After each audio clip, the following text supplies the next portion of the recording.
Buenas tardes, amigas y amigos de Círculo de Lectores, Escritores y Audioteatro. Tengan todos un hermoso domingo. Hoy queremos compartirles la lectura colectiva de dos cuentos del escritor argentino Juan José Saer. A continuación, escucharemos el primero de ellos. Su título es Barro cocido. Me acuerdo bien que fue el año de la seca, el 61. Los primeros días no vimos más que la camioneta amarilla recalentándose al sol en el claro arenoso que hay entre el motel de Jiménez y la cinta azul del asfalto. El que más tenía de nosotros era un caballo o una motocicleta, y ver ese Chevrolet flamante requemarse al sol seco de enero nos daba al mismo tiempo lástima y una mezcla de respeto y admiración. Máxime que por un poco más allá del terreno del motel había un círculo de paraísos donde podía haberla dejado para que la defendiera de la sombra. Daba la impresión de que hacía con los coches lo mismo que otras personas con los fósforos, los que usan una sola vez y después los tiran. Al cuarto día vino el chico que hace la limpieza en el motel con una lista escrita a lápiz y un billete de 5.000 pesos, y tuvo que hacer 2 viajes para llevar todas las cosas: botellas de vino y cerveza, hierbas, solamidas y queso, mesitas de agua y un montón de caramelos. El chico le dijo a Fochi que eran para el de la camioneta, que estaba bebiendo en el motel con una mujer embarazada y que tenía una pistola. Al sexto día lo vimos. Desde el patio del almacén parecía haber salido a tomar el fresco de la tardecita, porque caminaba despacio como para estirar las piernas y miraba todo con una lenta curiosidad. Las manos en los bolsillos del pantalón, en mangas de camisa, la cabeza levantada como si hubiese estado respirando hondo, y el cuerpo encogido del hombre que ha estado mucho tiempo en la cama o encerrado. Lo vimos mirar un árbol, seguir con la vista el paso fugaz de un coche por el asfalto hasta que desapareció en dirección a la ciudad, y después inclinarse y palpar 2 o 3 veces una de las cubiertas traseras de la camioneta. Después atravesó otra vez el hueco del portón del motel y desapareció. Fue Fochi el que vino a nuestra mesa y dijo que le había parecido que era el pibe de blanco, el que sabíamos que había sido como nosotros, hasta que una noche se jugó al 9 en un bar de La Guardia una plata que el viejo blanco había cobrado ese mismo día por un campo de alberjas, y desapareció sin dejar rastro de que el viejo lo agarrara. Nadie había atrevido jamás a hablar del asunto delante del viejo, que caía 2 por 3 al almacén a tomar un amargo dejando chátal en la puerta sin dejar cruzar una palabra con nadie. Le hubiéramos prestado más atención desde el principio, de no haber sido el año de la seca.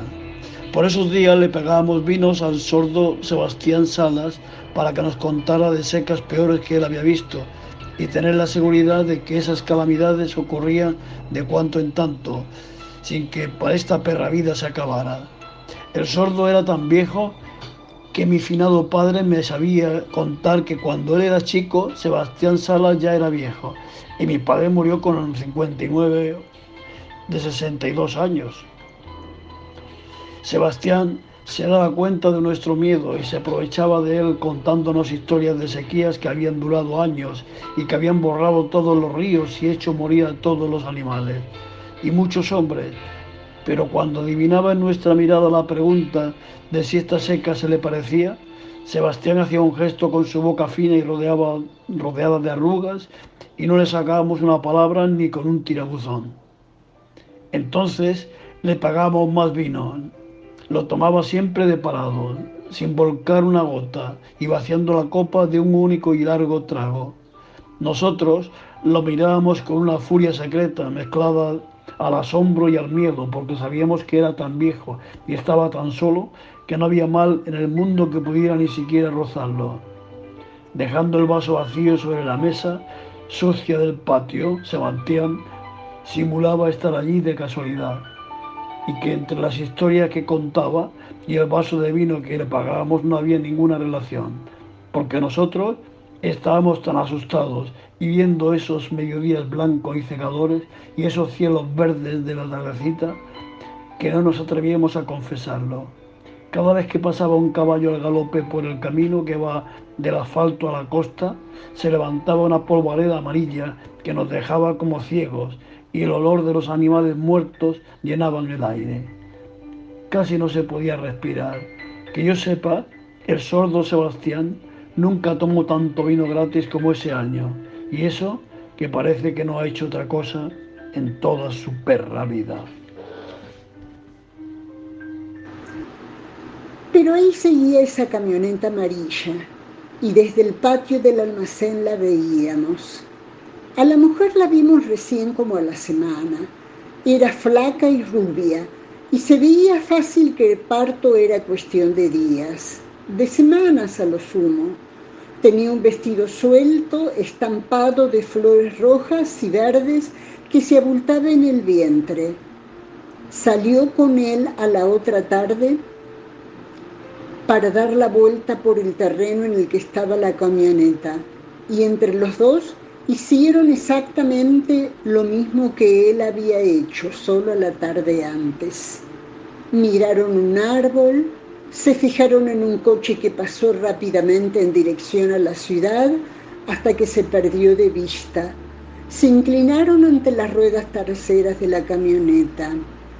Iban del brazo, caminando tan despacio que parecía estar paseando no delante de un motel, sino de un hospital, como dos convalecientes apoyados uno en el brazo del otro para ayudarse mutuamente a soportar las respectivas debilidades.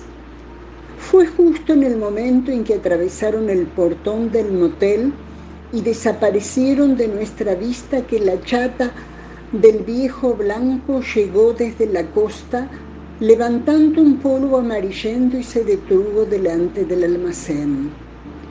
El viejo ató las riendas de uno de los travesaños de la chata y entró en el almacén saludando serio al pasar delante de la mesa del patio.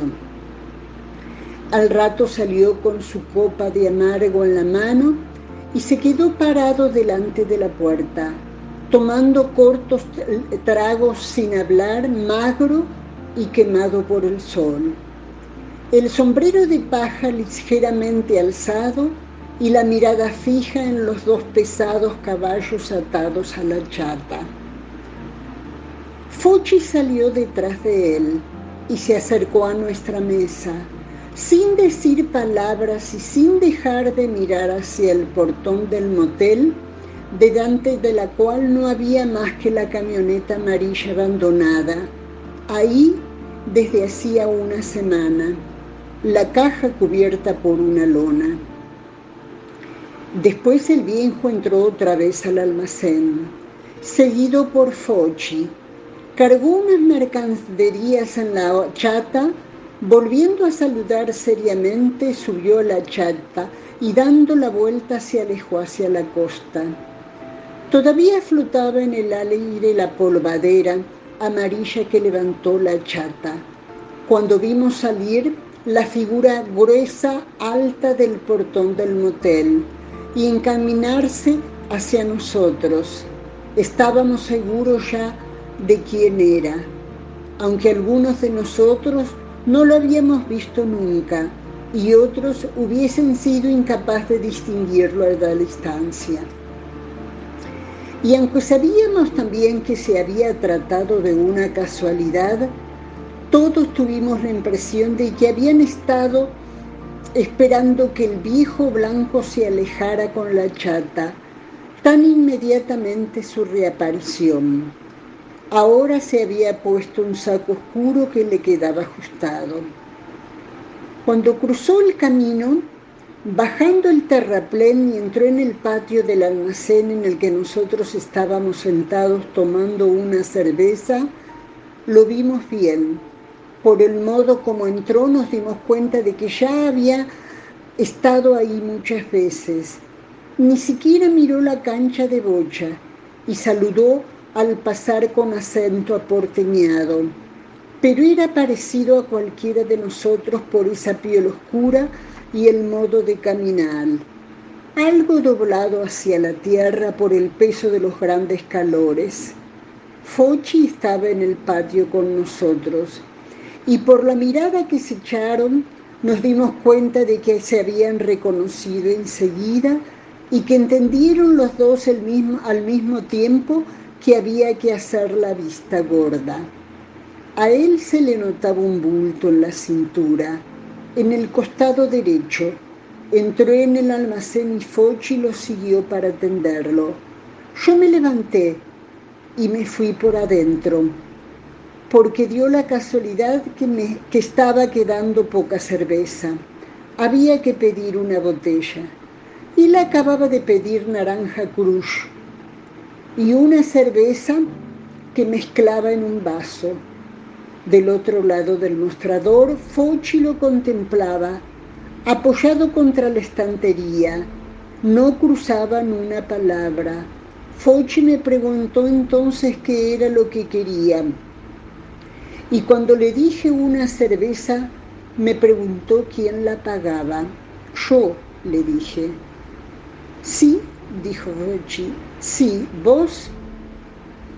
Pero cuando entonces yo le dije que me esperara hasta el sábado, porque el sábado me iban a pagar unos trabajos que me estaban debiendo, entonces iba a poder pagarle. ¿Qué trabajo vas a cobrar?, dijo Fochi, si nunca trabajaste. El de la camioneta amarilla se puso a reír, y Fochi también. Usted está arreglado si le da crédito a estos muchachos, dijo Fochi. El de la camioneta amarilla se seguía riendo. Dale esa cuenta mía, dijo, sacando un montón de billetes del bolsillo.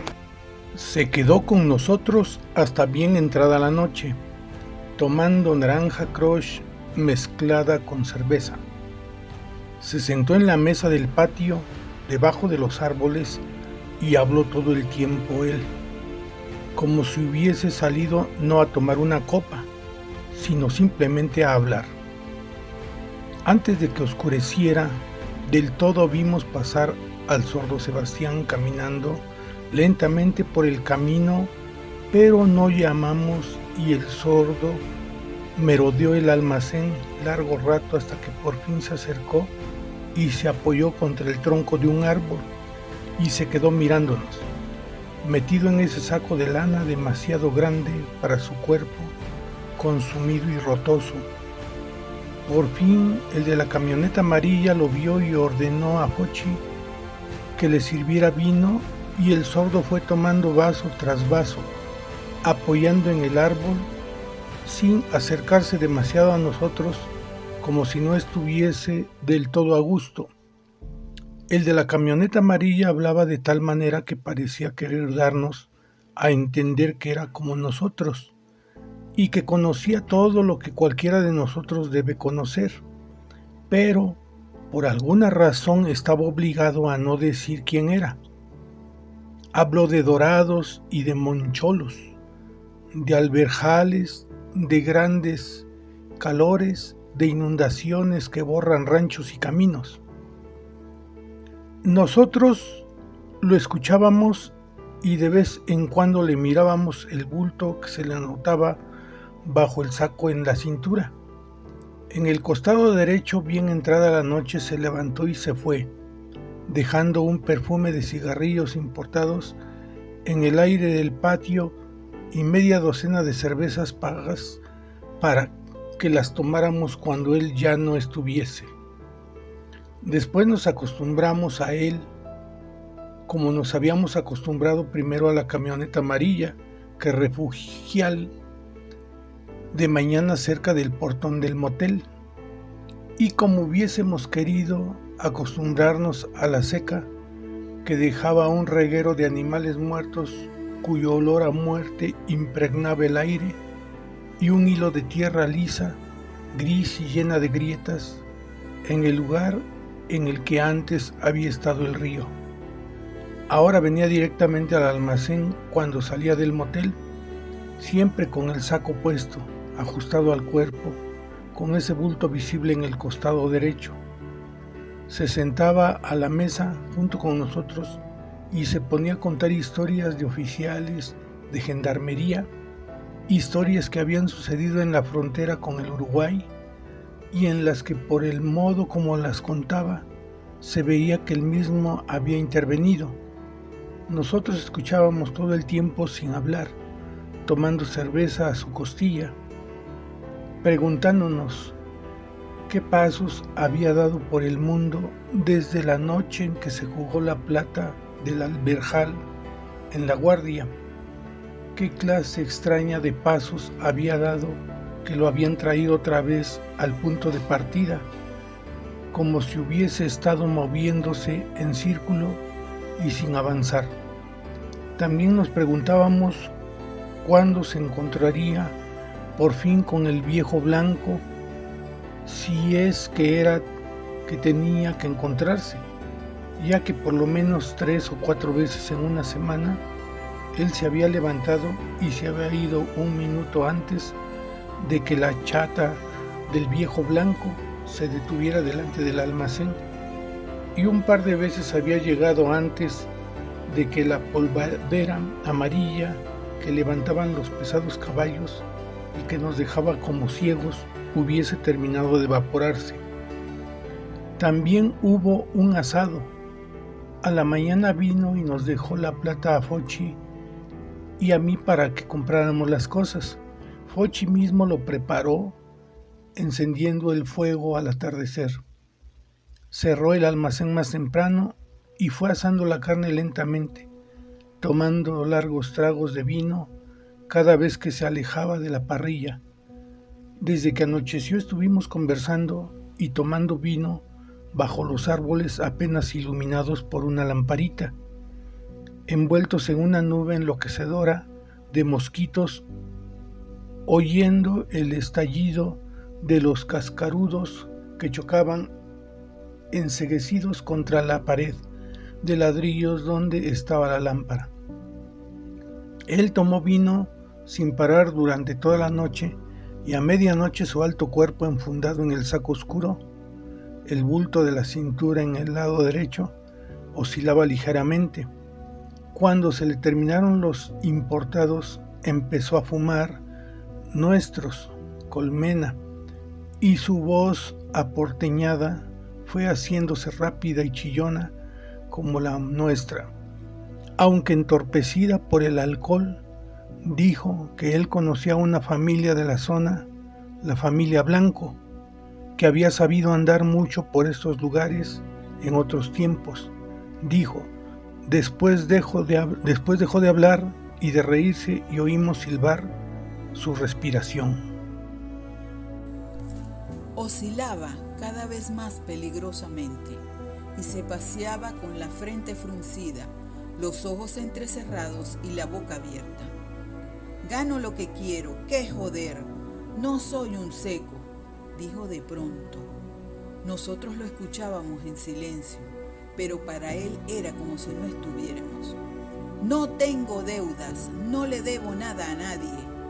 ¿Qué se habrá creído? Como si yo no... ¡Qué joder! Se fue moviendo la cabeza, oscilando, murmurando como para sí mismo. Lo vimos desaparecer del área de luz del almacén y perderse en la noche, y después oímos el golpeteo de sus zapatos sobre el asfalto, invisible en la oscuridad.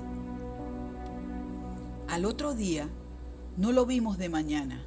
Vimos, eso sí, como siempre, la camioneta amarilla y el portón vacío del motel, y el círculo de paraísos inmóviles, el verde de cuyas hojas parecía opaco y sucio de polvo. Al mediodía nos fuimos a nuestras casas, diseminadas a lo largo del camino o en el campo hacia la costa, y volvimos al almacén a la media tarde, después de la siesta. El olor a muerte nos ahogaba y teníamos mucho miedo. No podíamos estar solos.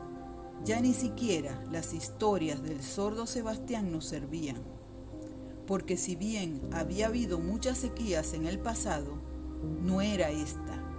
Esta sequía no había ocurrido jamás, y no había ninguna razón para que terminara en vez de ir empeorando. Así como no había habido ninguna razón para que las otras sequías terminaran con lluvia, ni había habido ninguna razón para que la sequía simplemente comenzara. No había ninguna razón que impidiera que esta sequía continuara indefinidamente, se extendiera cada vez más y acabara con todos nosotros. Todos pensábamos de esta manera, aunque no lo decíamos. Por eso nos sentábamos todas las tardes en el patio del almacén a tomar cerveza en silencio, bajo los árboles. Pero para el viejo blanco no parecía haber sequía, ni ninguna otra cosa. Esa fue la impresión que nos dio cuando lo vimos bajar de la chata con ese aire agitado y febril que tienen los hombres cuando vuelven del trabajo. Nos saludó con seriedad y entró en el almacén. Llevaba una vara en la mano. Tenía unos sucios pantalones descoloridos y una sucia camisa gris. Y cuando se sacó el sombrero para rascarse la cabeza canosa, vimos la línea blanca en la frente que separaba la parte oscura de la cara quemada por el sol de la que protegía el sombrero. Casi en el mismo momento en el que el viejo entraba en el almacén, vimos emerger de la puerta del hotel el alto cuerpo enfundado en el traje oscuro, avanzando lentamente en dirección a nosotros. Se detuvo un momento a esperar el paso rápido y ruidoso de un gran ómnibus rojo y amarillo que hizo temblar la tierra y cruzó el camino. Sonreí al acercarse. Instintivamente miramos el bulto que llevaba en el costado derecho, a la altura de la cintura. Estaba limpio y afeitado y parecía haber dormido desde la noche anterior hasta un momento antes. Pasó junto a la chata sin verla. Se detuvo junto a nosotros y nos saludó, sin dejar de sonreír. Estaba arrimando una silla para sentarse en la rueda con nosotros, dando la espalda a la puerta del almacén, cuando adivinó algo en nuestra mirada y se dio vuelta, justo para ver al viejo blanco en el momento en que salía del almacén, con paso lento, reflexivo, con la copa de amargo en una mano y la vara en la otra.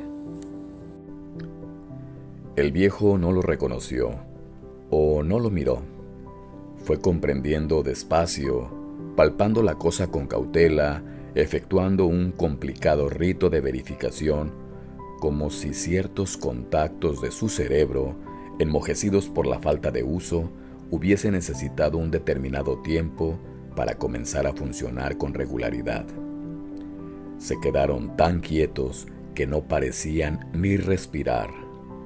El cuerpo del viejo en la puerta del almacén, dirigido no hacia el de la camioneta que se hallaba a un costado, sino más bien hacia la chata con los 2 caballos inmóviles, detenida enfrente suyo a una distancia de 5 metros.